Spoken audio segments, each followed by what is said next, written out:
সালাফদের মানহাজ ও আকীদা বনাম প্রচলিত মানহাজ ও আকীদা। আল্লাহ সুবহানাহু ওয়া তাআলা বলেন, ইয়াউমা লা ইয়ানফাউ মালু ওয়ালা বানুন ইল্লা মান আতাল্লাহ বিকলবিন সালিম। ইয়াউমা লা ইয়ানফাউ মালু ওয়ালা বানুন, যেদিন মানুষের সম্পদ ও সন্তান কোনো কাজে আসবে না। ইল্লা মান আতাল্লাহ বিকলবিন সালিম, শুধু কাজে আসবে যে পরিচ্ছন্ন হৃদয়ে আল্লাহ সুবহানাহু ওয়া তাআলার কাছে উপস্থিত হবে।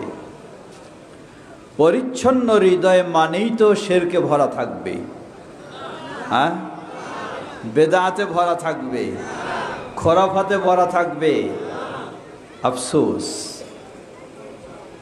আজকে কত আফসোসের সাথে বলতে হয়, যারা ঈমানের দিকে ডাকে তারা মূলত শিরকের আয়োজনেই ডাকে, এমন অনেক আছে না? যারা সুন্নাহর নামে ডাকে তারা প্রকৃতপক্ষে বেদআ প্রতিষ্ঠার জন্যই ডাকে, ঠিক না?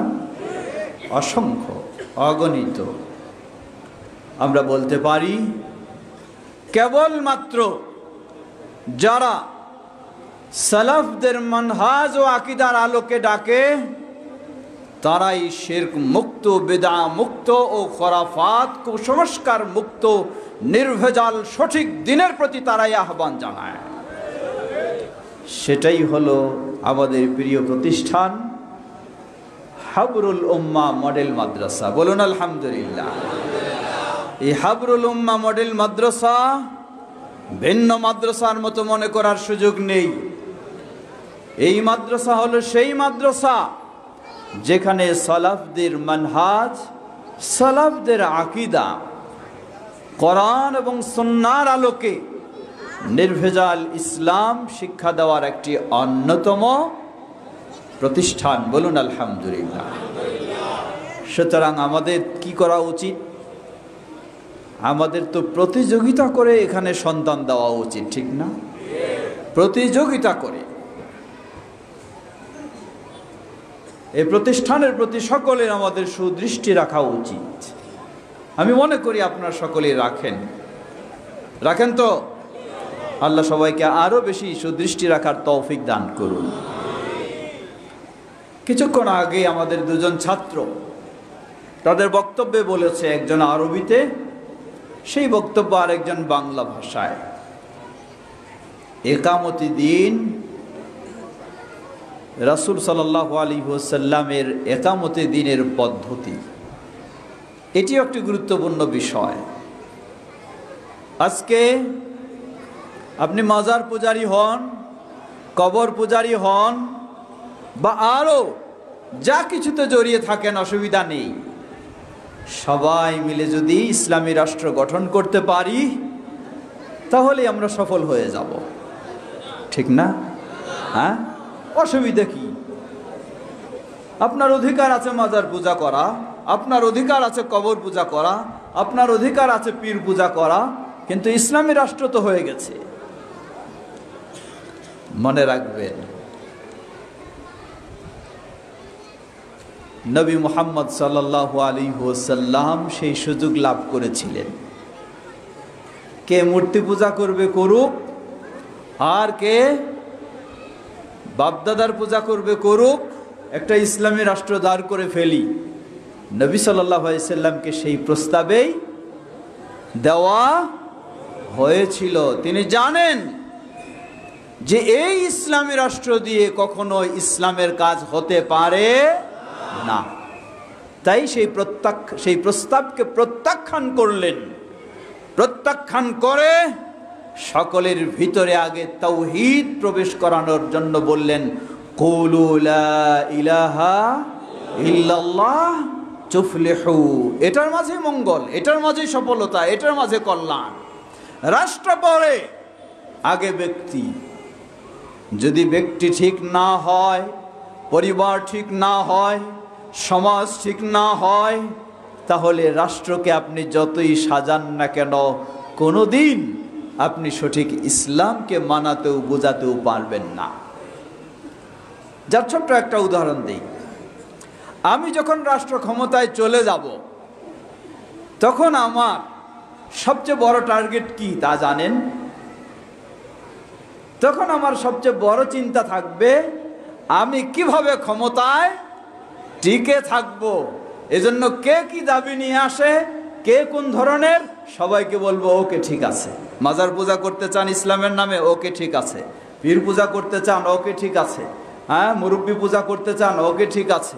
বুজুর্গের দিন মানতে চান, ওকে ঠিক আছে। কেন? আমি যেন কি করতে পারি, গদিটা ধরে রাখতে পারি। এটি বাস্তব। নবী সাল্লাল্লাহু আলাইহি ওয়াসাল্লাম খোলাফায়ে রাশিদিন থেকে শুরু করে আজও পর্যন্ত গোটা বিশ্বের আপনি তথ্য নিয়ে দেখুন, কখনোই সম্ভব হয়নি সঠিক ইসলাম এর উপরে প্রতিষ্ঠিত হওয়া। ডাইরেক্ট রাষ্ট্রীয় ক্ষমতায় যাওয়ার মাধ্যমে সম্ভব হয়েছিল নবী মুহাম্মদ সাল্লাল্লাহু আলাইহি ওয়াসাল্লামের এবং খোলাফায়ে রাশিদিনের। কারণ তারা শুরু করেছিলেন উপর থেকে না নিচ থেকে? শুরু করেছিলেন নিচ থেকে। মক্কায় পরিবেশ নেই, হলো না, সেই পর্যন্ত পৌঁছা সম্ভব হলো না। আল্লাহর নির্দেশে নবী সাল্লাল্লাহু আলাইহি ওয়াসাল্লাম হিজরত করে চললেন কোথায়? মদিনায়। শুরু করলেন সেখানে নিচ থেকে, পৌঁছলেন সেখানে কি পর্যন্ত? রাষ্ট্র পর্যন্ত। অবশ্যই বলবো ইসলাম পরিপূর্ণ জীবন ব্যবস্থা, অবশ্যই রাষ্ট্রের প্রয়োজন, কিন্তু এর অর্থ এটি মনে করবেন না রাষ্ট্রের প্রয়োজন মানে গোজামিল দিয়ে ইসলামী রাষ্ট্র বানায় ফেলবো। এই গোজামিল ইসলামী রাষ্ট্রের কোনো প্রয়োজন নাই। আল্লাহ আমাদের সকলকে সঠিক আকীদা ও মানহাজ বুঝার এবং সেটার উপর প্রতিষ্ঠিত থাকার তৌফিক দান করুন। প্রিয় ভাইরা, সঠিক আকীদা এবং মানহাজ, যে বিষয়টি প্রসঙ্গ ছিল, এটি হঠাৎ প্রসঙ্গ নিয়েই কথা বললাম আমি, যে দিন কায়েম। আল্লাহ সুবহানাহু ওয়া তাআলা 5 জন প্রসিদ্ধ রাসূল, নূহ আলাইহিস সালাম, ইব্রাহিম আলাইহিস সালাম, ঈসা আলাইহিস সালাম, মুসা আলাইহিস সালাম, ঈসা আলাইহিস সালাম, তারপরে কে বাকি? আর মুহাম্মদ সাল্লাল্লাহু আলাইহি ওয়াসাল্লাম। এই 5 জনকে কোরআনের ভাষায় বলা হয়েছে উলুল আজমি মিনার রাসূল। রাসূলদের মধ্যে সবচেয়ে দৃঢ়প্রত্যয়ী রাসূল হলেন এই 5 জন। এই 5 জনের নাম স্মরণ করে সূরা শুরা আল্লাহ সুবহানাহু ওয়া তাআলা নির্দেশ দিলেন আন আকিমুদ্দিনা, দিন কায়েম করো। দিন কায়েমের নির্দেশ দিলেন। দিন কায়েম আল্লাহর নির্দেশ পেয়ে নূহ আলাইহিস সালাম দিন কায়েম করলেন। এর মানে কি রাষ্ট্র গঠন করলেন? সম্ভব হয়নি।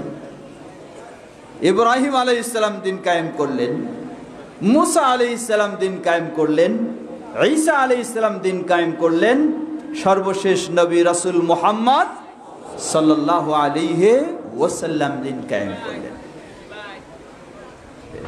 এই দিন কায়েমের বিষয়ে দুটি দিক রয়েছে।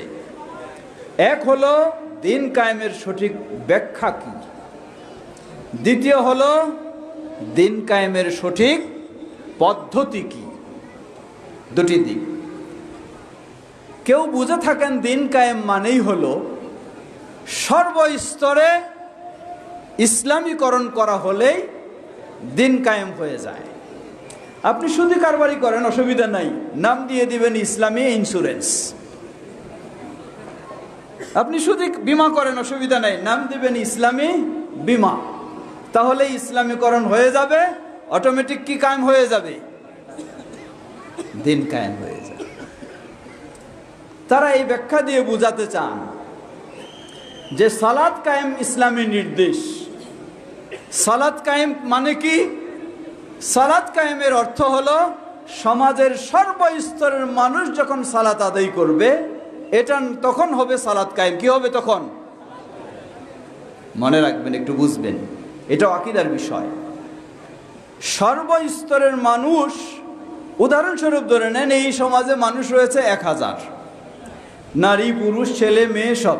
এই 1000 জনেই যখন সালাত আদায় করবে, এটা হলো সালাত কি? এটা হলো সালাত কায়েম। এই ব্যাখ্যা, এই ব্যাখ্যার ভিত্তিতেই বলা হয় গোটা দেশের সর্বস্তরে যখন ইসলামীকরণ হবে, এটাই হবে কি কায়েম? দিন কায়েম। এটাই হবে কি কায়েম? দিন কায়েম। এখন আগে আসি সালাত কায়েমটার বিষয়টা একটু জেনে নেই। আসলে কি সালাত কায়েম মানে সকলের সর্বস্তরের মানুষ সালাত আদায় করবে, এটার নাম সালাত কায়েম নাকি সবাই সালাত আদায় করে? মসজিদে গিয়ে যখন জামাতে দাঁড়ায়, একজন মুসল্লির সাথে আরেকজন মুসল্লি কি গায়ে গা মিলে গেলে, পায়ে পা লেগে গেলে বেয়াদবি হয়ে যায়, তাই না? বেয়াদবি হয়ে যায় পায়ে পা লেগে গেলে। অথচ আপনি ফাঁকা ফাঁকা হয়ে দাঁড়িয়ে গেলেন। রাসূল সাল্লাল্লাহু আলাইহি ওয়াসাল্লাম ইমামের জায়গায় দাঁড়িয়ে তিনি বলতেন, সফু সুফুফাকুম ফাইন্না তাসওয়িয়াতাস সুফুফি মিন ইকামাতিস সালাহ। তোমরা কাতার ঠিক করো। বিভিন্ন শব্দগুলি বলেছেন, উভয়ের মাঝে ফাঁকা পূরণ করে নাও। সাহাবাই কেরাম আনাস রাদিয়াল্লাহু আনহু বলছেন, রাসূল সাল্লাল্লাহু যখন এই নির্দেশ দিতেন, তখন আমাদের কাঁধের সাথে কাঁধ, হাঁটুর সাথে হাঁটু এবং পায়ের সাথে পা মিলে যেত। এটাই ছিল রাসূল সাল্লাল্লাহু কাতার সোজা করার নির্দেশ। রাসূল সাল্লাল্লাহু আলাইহি ওয়াসাল্লাম বললেন, এইভাবে কাতার সোজা করো। ফাইন্না তাসওয়িয়াতাস সুফুফি মিন ইকামাতিস সালাহ, কারণ এইভাবে কাতার ঠিক করাটাই হলো সালাত কায়েমের একটা অংশ। এখন বলুন, সব মসজিদে সালাত আদায় হয়, কিন্তু কেউ এইভাবে কাতার ঠিক করে না, তাহলে কি সালাত কায়েমের একটা অংশ পূর্ণ হয়েছে? হয় নাই।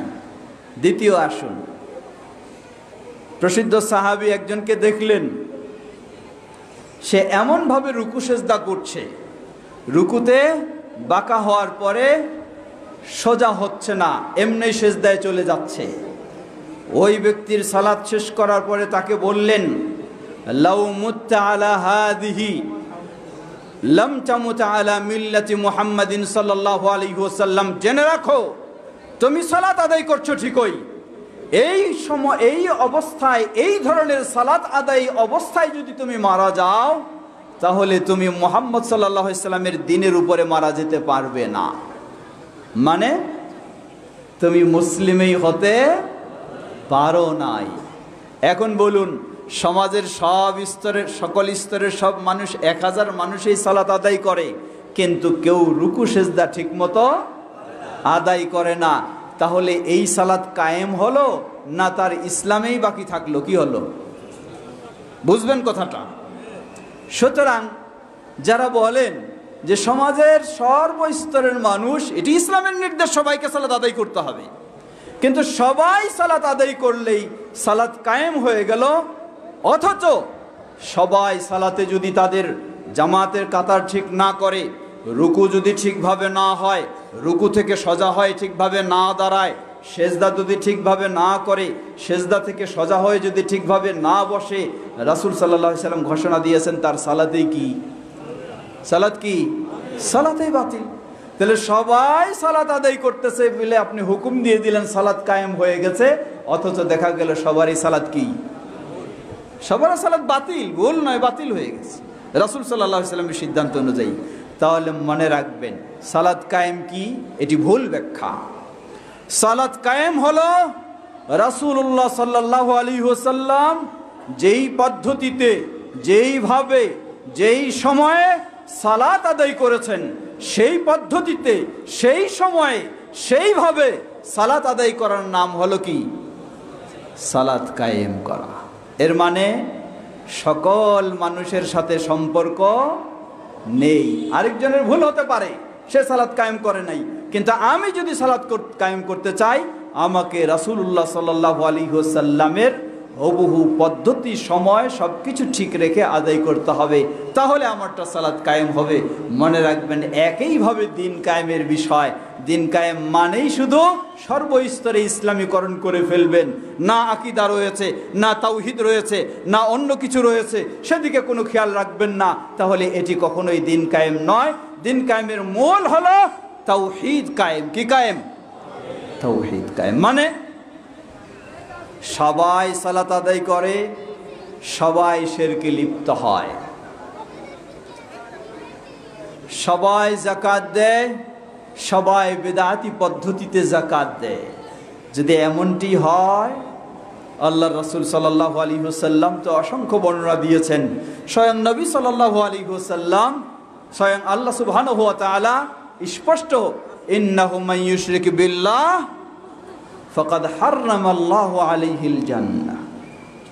সালাত আদায় করছেন, অপরদিকে জান্নাত আপনার হারাম হয়ে যাচ্ছে। কেন? যে আপনি তাওহীদের উপর প্রতিষ্ঠিত না থাকতে পেরে শিরকে লিপ্ত হওয়ার কারণে আপনার সব বাতিল হয়েছে। এজন্য দিন কায়েম এর মূল বিষয় হলো তাওহীদ কায়েম, অতঃপর আনুষঙ্গিক সব বিষয়গুলি পর্যায়ক্রমে। এটি হলো মূল বিষয়টি, হচ্ছে আকীদার বোঝার বিষয়। আসুন আরেকটি ছোট্ট উদাহরণ দিই। একজন মানুষ দাড়ি অনেক লম্বা, মানে দাড়ি লম্বা মানে কি? খুব দিনদার। এই ব্যক্তিটাকে অপরাধ হিসাবে শাস্তি দেওয়ার জন্য তাকে যখন হত্যা করতে যাওয়া হয়, তিনি বলেন যে আমার গোটা বডিটাতে তোমরা আঘাত হানো, অসুবিধা নেই, কিন্তু আমার জিহব্বাতে আঘাত হানিও না, জিহব্বাটাকে বাকি রাখো। কেন?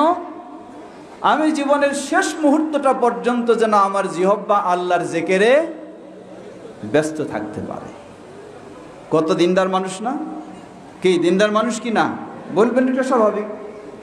কিন্তু এই মানুষটাকে, যেই মানুষটা ওয়াজিব মনে করেছে মুসলিমদের খলিফা আলী রাদিয়াল্লাহু আনহুকে হত্যা করা, কথাটা খেয়াল করবেন। এত বড় ধার্মিক, যিনি চাচ্ছেন জীবনের শেষ মুহূর্ত পর্যন্ত তার জিহ্বা আল্লাহর জিকিরে ব্যস্ত থাকবে, অথচ এই ব্যক্তি আলী ইবনে আবি তালিব রাদিয়াল্লাহু তাআলা আনহুকে হত্যা করা ফরজ মনে করে। সমস্যাটা কোন জায়গায়? আলী রাদিয়াল্লাহু আনহু কি এতই অপরাধী ছিলেন তাকে হত্যা করা একজন মুসলিমের জন্য ফরজ ছিল? নাউযুবিল্লাহ। কি? নাউযুবিল্লাহ, হতে পারে না। সমস্যাটা কোন জায়গায়? সমস্যা হলো আকীদার জায়গায়, আকীদার জায়গায়। এই জন্য আকীদার বিষয়টি এত গুরুত্বপূর্ণ। এই আকীদার কারণে আপনার সম্পূর্ণ দিনের রূপটাই আপনার পরিবর্তন হয়ে যাবে। আকীদার পরিবর্তনের কারণে, আকীদার ভিন্নতার কারণে আপনার কাছে ইসলামই বিকৃত হয়ে যাবে। যার কারণে দেখুন আরেকটি উদাহরণ, এটি তো অতীতের উদাহরণ, বর্তমান উদাহরণ দেখুন। একজন ব্যক্তি 12ই রবিউল আউয়ালে রাজপথে মিছিলে স্লোগান দিচ্ছে যে মুহাম্মদ সাল্লাল্লাহু আলাইহি ওয়াসাল্লামকে আমাদের মতো মানুষ বলবে সে মুসলিম না কাফের? বলুন কি? 12ই রবিউল আউয়ালে রাজপথে মিছিল চলছে, জশ্নে জুলুস চলছে, স্লোগান হচ্ছে যে নবীকে মানুষের মতো মানুষ মনে করবে সে কি? কাফের। বিষয়টা কি এটা না উল্টা? এটা না উল্টা? অথচ সেই ব্যক্তি যুদ্ধ করতে প্রস্তুত, জিহাদ করতে প্রস্তুত ওই আকীদার উপরে আপনার বিরুদ্ধে। তাহলে লক্ষ্য করুন আকীদার বিষয়টি কত গুরুত্বপূর্ণ। প্রিয় ভাইরা আমার, সময় যেহেতু আমাদের সীমাবদ্ধ, ফিরে আসি। আমার বিষয়টি ছিল সালাফদের মানহাজ ও আকীদা বনাম প্রচলিত মানহাজ ও আকীদা। কোনো সন্দেহ নেই সালাফদের মানহাজ ও আকীদা শতভাগ নির্ভেজাল এবং সঠিক, ঠিক কিনা? কারা সালাফ? সালাফ হলেন আমাদের সর্বপ্রথম শ্রেণীর যারা আমাদের পূর্বে অতীত হয়ে গেছেন তাদেরকে সালাফ বলা হয়। আমাদের প্রথম শ্রেণীর মধ্যে তারা হলেন নবী সাল্লাল্লাহু আলাইহি ওয়াসাল্লামের সাহাবায়ে কেরাম। অতঃপর পর্যায়ক্রমে যারা আমাদের পূর্বে রয়েছেন, সেই সালাফদের মাঝে প্রসিদ্ধ ইমাম যারা ছিলেন, সাহাবী তাবেঈদের পরেই ইমাম আবু হানিফা রাহিমাহুল্লাহ, তিনিও আমাদের সালাফ। ইমাম মালিক রাহিমাহুল্লাহ, তিনিও আমাদের সালাফ। ইমাম শাফি রাহিমাহুল্লাহ, তিনিও আমাদের সালাফ। ইমাম আহমদ বিন হাম্বল রাহিমাহুল্লাহ, তিনিও আমাদের সালাফ। কিন্তু আফসোস করে বলতে হয়, বিশ্বব্যাপী হানাফি মাযহাবের ভাইদের মাঝে ইমাম আবু হানিফার তাওহীদি আকীদা নেই। মালিকি মাযহাবের ভাইদের মাঝে ইমাম মালিক রাহিমাহুল্লাহর সেই তাওহীদি নির্ভেজাল আকীদা নেই। শাফি মাযহাবের মাঝে ইমাম শাফি রাহিমাহুল্লাহর সেই তাওহীদি নির্ভেজাল আকীদা নেই। শুধু হাম্বলি মাযহাবের মানুষদের মাঝে ইমাম আহমদ বিন হাম্বল রাহিমাহুল্লাহর সেই তাওহীদি নির্ভেজাল আকীদা রয়েছে। যতটুকু জানি বাস্তবতায় এবং তাদের বই পুস্তকে। এছাড়া বাকি তিন মাযহাবের অনুসারীদের মাঝে সেই তাওহীদি আকীদা নেই। ছোট্ট একটি উদাহরণ, ইমাম আবু হানিফা রাহিমাহুল্লাহ, তাকে জিজ্ঞাসা করা হলো যে কোনো ব্যক্তি যদি এই ধরনের বিশ্বাস পোষণ করে, কি বিশ্বাস? যে আল্লাহ সুবহানাহু ওয়া তাআলা কোথায় আছেন জানি না, অথবা আল্লাহ আরশের উপরে আছেন বুঝলাম, কিন্তু আরশ কোথায় আছে, আসমানে না জমিনে, তা জানি না। ইমাম আবু হানিফা রাহিমাহুল্লাহর আকীদা কি ছিল? তিনি বললেন, ফাকাদ কাফারা লিআন্নাল্লাহ তাবারাকা ওয়া তাআলা ক্বাল আর রহমানু আলাল আরশি ইস্তাওয়া। ইমাম আবু হানিফা রাহিমাহুল্লাহ বললেন, ওই ব্যক্তি যে এই আকীদা পোষণ করে যে আল্লাহ কোথায় আছে জানি না, অথবা আরশে আছে বুঝলাম, কিন্তু আরশ কোথায়, উপরে না নিচে, জমিনে না আসমানে, তা জানি না, ইমাম আবু হানিফা রাহিমাহুল্লাহ বললেন তার আকীদা হলো কুফরি আকীদা।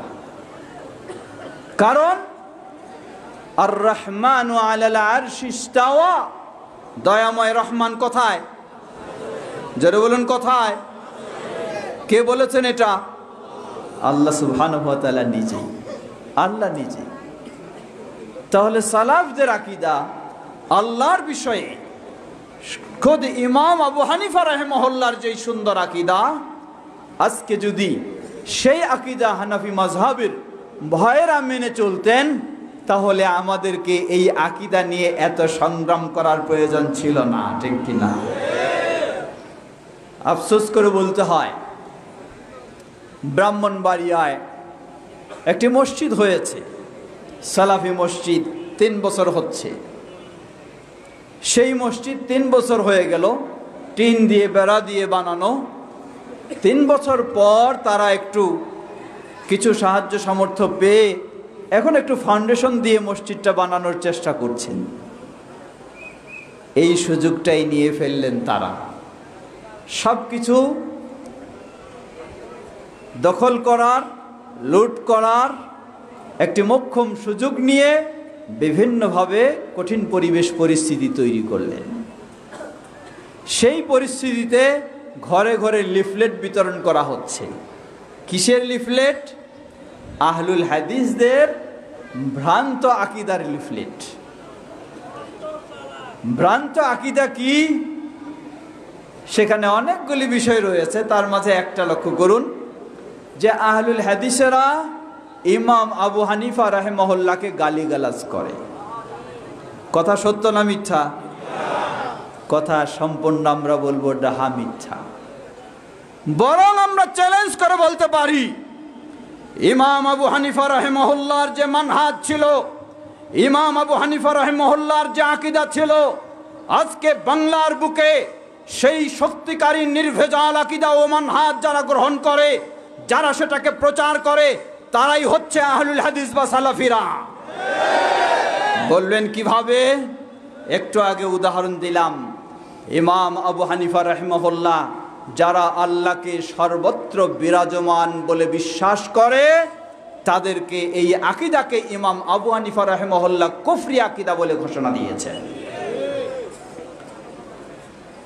ইমাম আবু হানিফা রাহিমাহুল্লাহর মানহাজ কি ছিল হাদিস মানার ক্ষেত্রে? ইমাম আবু হানিফা রাহিমাহুল্লাহ বলেন, জেনে রাখো, ইযা সাহহাল হাদিস ফাহুয়া মাযহাবি। পৃথিবীর বুকে কোথাও কোনো সময়ে কোনো জায়গায় কারো কাছে যদি কোনো হাদিস সহিহ বলে প্রমাণিত হয়, আমি আবু হানিফা ডিক্লারেশন দিয়ে যাচ্ছি, সেটাই হলো আমার মত ও পথ। বলুন আলহামদুলিল্লাহ। এটা ছিল ইমাম আবু হানিফা রাহিমাহুল্লাহর মানহাজ। না পাওয়ার কারণে হতে পারে ভিন্ন অবস্থানে গেছেন কোথাও, কিন্তু তিনি তার অবস্থানটা ক্লিয়ার করেছেন। আজকে বাংলার বুকে শুধু নয়, গোটা বিশ্বের বুকে আহলুল হাদিস বা সালাফি, তাদের আকীদার বিষয়টি একটু চিন্তা করে দেখুন, তাদের মানহাজের বিষয়টি একটু চিন্তা করে দেখুন। তারা সর্বত্রই স্পষ্ট, তাদের ঘোষণা, আমরা ইসলাম মানতে চাই কোরআন এবং কোন হাদিসের আলোকে? সহিহ হাদিসের আলোকে। সুতরাং বলতে পারি আমরা ইমাম আবু হানিফা রাহিমাহুল্লাহকে খারাপ জানা তো দূরের কথা, বরং বাস্তবে ইমাম আবু হানিফা রাহিমাহুল্লাহর মানহাজ অনুযায়ী হাদিস গ্রহণ করে থাকে আহলুল হাদিসেরাই। আর ছোট্ট দুটি উদাহরণ দিই। বাংলার বুকে ছড়িয়ে ছিটিয়ে বিক্ষিপ্ত থাকা আহলুল হাদিসদেরকে যিনি এক প্ল্যাটফর্মে সমবেত করেছিলেন, সেই 1946 সালে সেই রংপুরের হারাগাছ ময়দানে বিশাল কনফারেন্সের মাধ্যমে তিনি আহলুল হাদিসদের জন্য একটি প্ল্যাটফর্ম তৈরি করে দিলেন। সেটি হচ্ছে জমইয়ত আহলুল হাদিস। সেই আল্লামা আব্দুল্লাহিল কাফি আল কুরাইশি রাহিমাহুল্লাহ বাংলার বুকে বাংলা একাডেমি থেকে যাকে সর্বপ্রথম সাহিত্যে, বাংলা সাহিত্যে পুরস্কার ঘোষণা করা হয়, পুরস্কার দেওয়া হয়, তিনি হলেন সেই গবেষক, সেই সাহিত্যিক, সেই দাঈ ইলাল্লাহ আল্লামা আব্দুল্লাহিল কাফি আল কুরাইশি রাহিমাহুল্লাহ। বাংলার বুকে জমিয়তে আহলে হাদিসের সর্বপ্রথম প্রেসিডেন্ট ছিলেন সেই আল্লামা আব্দুল্লাহিল কাফি আল কুরাইশি রাহিমাহুল্লাহর একটি অত্যন্ত গুরুত্বপূর্ণ মূল্যবান পুস্তক বই, সেটি হচ্ছে অনুসরণীয় ফেরকাবন্দি বনাম অনুসরণীয় ইমামদের নীতিমালা। সেখানে খুলে দেখুন ইমাম আবু হানিফা রাহিমাহুল্লাহকে কত মর্যাদা দিয়ে তাকে উল্লেখ করেছেন, তার বিষয়গুলি তুলে ধরেছেন এবং ইমাম আবু হানিফা রাহিমাহুল্লাহর সেই মূল্যবান বক্তব্যগুলি তুলে ধরেছেন, যেটি প্রমাণ করে আহলুল হাদিসেরা কখনো ইমাম আবু হানিফা রাহিমাহুল্লাহকে সম্মান ছাড়া কোনোদিন খারাপ জানে না। যদি বলা হয় এটি তাদের একটি মিথ্যা অপবাদ ছাড়া কিছুই নয়। ঠিক একইভাবে আমি আরেকটু প্রমাণ দিতে পারি। আমার আরেকটি ছোট্ট বই লেখা রয়েছে, সেটিও বাজারে পাওয়া যায়, অনলাইনেও পাওয়া যায়। সুন্নতে রাসূল সাল্লাল্লাহু আলাইহি ওয়াসাল্লাম ও চার ইমামের অবস্থান। খুলে দেখবেন সেখানে ইমাম আবু হানিফা রাহিমাহুল্লাহর অবস্থানটাকে কতই সুন্দরভাবে আমরা তুলে ধরেছি। শুধু এটুকুই নয়, বরং বাংলার বুকে ইমাম আবু হানিফা রাহিমাহুল্লাহর তাওহীদের অবদানের বিষয়ে আমার নিজের পিএইচডি যেটা গবেষণা, সেটি হচ্ছে ইমাম আবু হানিফা রাহিমাহুল্লাহর, যেটি আমাদের কোনো হানাফি ভাইয়েরা আজ পর্যন্ত গবেষণা করেন নাই। সেটি প্রমাণ কি করে? এটি প্রমাণ করে আহলুল হাদিসেরা কখনো ইমাম আবু হানিফা রাহিমাহুল্লাহ বলুন, অথবা ইমাম মালিক বলুন, ইমাম শাফি বলুন, ইমাম আহমদ বিন হাম্বল বলুন, সেই প্রসিদ্ধ ইমামদেরকে তারাই একমাত্র যথাযথ সম্মান করে থাকে এবং তাদের সঠিক কোরআন ও সুন্নাহর আলোকে মূল্যায়ন করে থাকে, ঠিক কিনা? কারণ তারা কারোর প্রতি অন্ধ অনুসারীও নয়, আবার কারোর প্রতি তারা বিদ্বেষীও নয়। সুতরাং আমরা বলবো, আমরা যদি ফিরে যেতে পারি সেই প্রকৃত সালাফদের আকীদা ও মানহাজের দিকে, তাহলে আজকে আমরা বলতে পারবো এই হাবরুল উম্মাহ মডেল মাদ্রাসায় যে তাওহীদের শিক্ষা দেওয়া হয়, যে মানহাজের শিক্ষা দেওয়া হয়, যে আকীদার শিক্ষা দেওয়া হয়, সেটি খুব সহজেই বাংলার বুকে প্রতিটি মানুষের কাছে সেই আকীদা খুব সহজেই ফিরে আসবে, যদি আমরা সেই ইমামদের আকীদা ও মানহাজে ফিরে আসতে পারি। আল্লাহ আমাদের সকলকে সে তৌফিক দান করুন।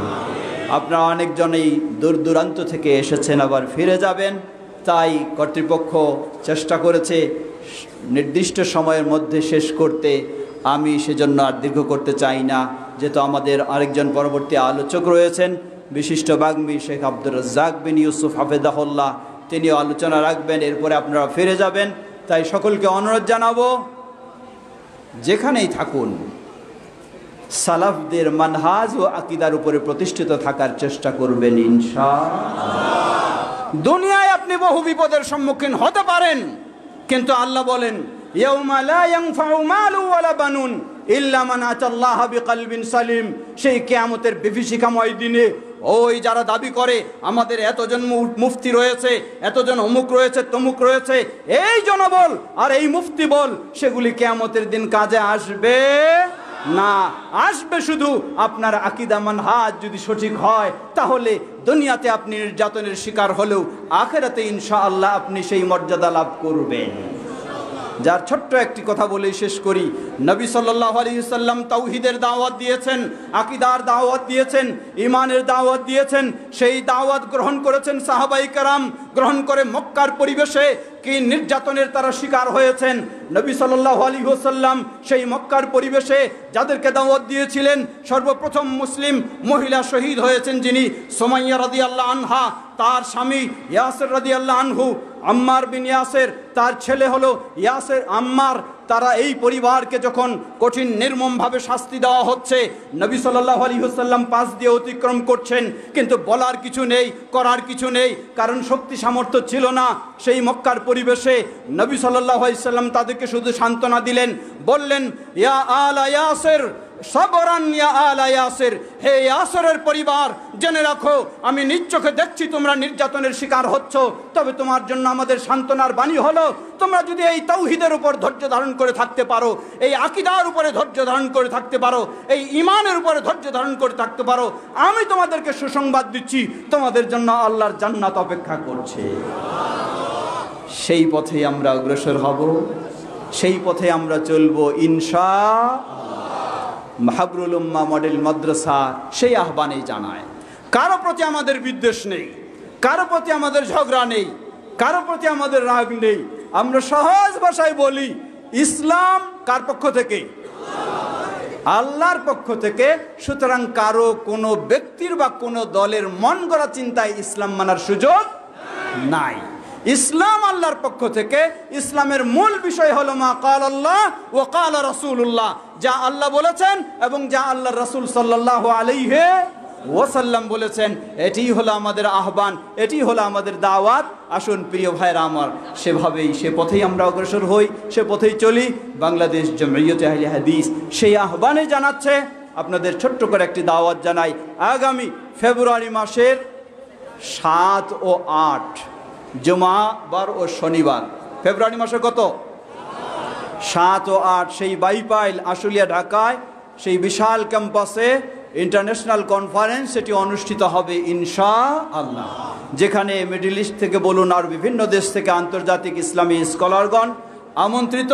আপনাদের সকলকে আগামী ফেব্রুয়ারি অর্থাৎ 25শে ফেব্রুয়ারি 25 সালের ফেব্রুয়ারি মাসের 7 এবং 8-এ সেই দাওয়াত জানিয়ে আমি আমার কথা এখানে শেষ করছি। আমাদের প্রিয় প্রতিষ্ঠান হাবরুল উম্মাহ যেখানেই থাকব, প্রতিষ্ঠানের কল্যাণ সবসময় কামনা করব ইনশাআল্লাহ। আল্লাহ আমাদের সকলকে সে তৌফিক দান করুন। পরিশেষে শাইখ মুস্তাফিজুর রহমান মাদানী, যার নেতৃত্বে এই প্রতিষ্ঠান এবং সুন্দর কার্যক্রম চলছে, আল্লাহ তাকে জাযায়ে খায়ের দান করুন, এবং যারা এর সাথে সহযোগিতা দিচ্ছেন, সময় দিচ্ছেন, আল্লাহ আপনাদের সকলকে জাযায়ে খায়ের দান করুন। আল্লাহ আমাদের এই প্রতিষ্ঠানকে সদকায়ে জারিয়া হিসেবে কবুল করে নিন। ওয়া আখিরু দাওয়ানা আলহামদুলিল্লাহি রাব্বিল আলামিন। সুবহানাকাল্লাহুম্মা ওয়া বিহামদিকা আশহাদু আল্লা ইলাহা ইল্লা আনতা আস্তাগফিরুকা ওয়া আতুবু ইলাইক। ওয়াসসালামু আলাইকুম ওয়া রাহমাতুল্লাহি ওয়া বারাকাতুহু।